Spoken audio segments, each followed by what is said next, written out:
Jamie, and I'm the Unicorn Recruiter. I've worked in global talent acquisition for 15 years, both as an in-house and as an agency recruiter.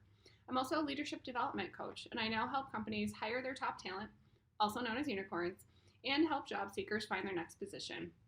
Join me each week for tips and tricks and how to navigate not only finding your next position, but also career development. This is the Unicorn Recruiter Podcast. Hi, everyone. Welcome to episode 2 of the Unicorn Recruiter Podcast.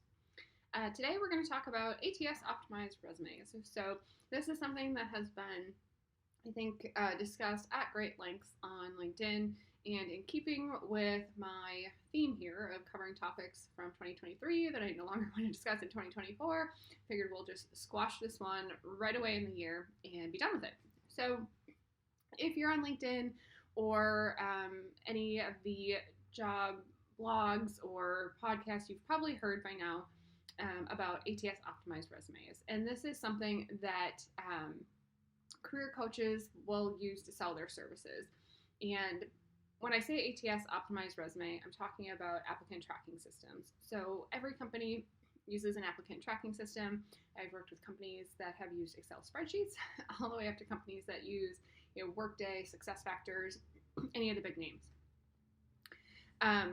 With that said, an applicant tracking system is just that. It is an applicant tracking system. The system itself is not declining candidates. So when you hear these job coaches talk, or you hear people on LinkedIn influencers trying to tell you that if you don't pay X amount to have your resume optimized, you're going to be declined by the ATSs, that's not the case. So if your resume is being declined, a human on the other end has declined your resume. They've reviewed it, they've decided it wasn't a fit, and they've declined it. So with that said, where they're getting this little tidbit of information to try to use that scare tactic against you is that if you apply and you get an auto decline email right away or within minutes, that's where they're kind of saying, hey, the ATS is knocking you out. That's not exactly true. So recruiters use what we call knockout questions. We can set this up for each position. Certain companies have specifics. I've used them in the past for positions where we couldn't offer sponsorship or bachelor's degrees were required, or even in cases where it's a position that's a harder to find skill set. I would put in questions like, are you willing to relocate to XYZ city? And if someone said no, then it was done because it was an on-site position and we required someone to live there. So that said, what's happening when you get that auto decline email right away is that you are answering a knockout question incorrectly. It may be correct to you, but incorrectly for the parameters that the recruiter has set. So we set these questions to help narrow down the candidate pool and help us prioritize our time. I'll discuss this at some other point, or if anyone's really curious what full cycle desk looks like for a recruiter, I'd be happy to go into that. But recruiters don't always have the time to go through mass amounts of resumes for candidates that aren't serious. So that said, if a bachelor's degree is a requirement or relocation is a requirement or something like that, and you say no, you're going to be auto declined. Now with the the ATS optimized resumes, I'd say there's no true ATS optimized resume. What does happen though, and why I tell job seekers, clean up your resume and keep it simple. First of all, recruiters are looking at hundreds, if not thousands, of resumes a day sometimes, and it can be really jarring to see one that has a ton of pictures and borders, and you're just trying to look through information and you're scanning through stuff that's irrelevant. I talk about it a little bit in my book, but one of my most interesting resumes that I've ever received was 17 pages long, and it was just pictures. And I could not tell you what that candidate did. I have no idea what their skill set was, but I knew every book that they read and every movie that they watched and where their family vacationed. So keep it simple, keep a basic resume. But what happens when you put a lot of borders and a lot of different columns or characters or extra stuff on your resume is that it'll sometimes come through and it almost looks like hieroglyphics, right? Like, so instead of the words, we're getting emojis. Like I've had that happen. The other thing that I've happened is that the file size was so large that I couldn't physically download it out of my system, which in a lot of ATS systems, you can transfer a resume to a hiring manager through the system and they can click on the link and they can see the resume. I have had managers that want paper copies of the resume. I have resumes, like really highly technical people. I like physical copies of their resumes that I would print out for myself, and I couldn't. So that does happen.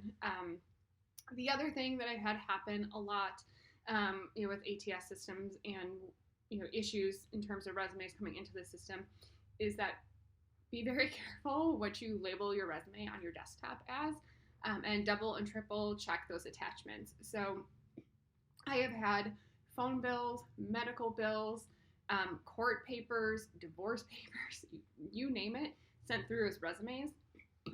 So just make sure that your resume is like your name and resume.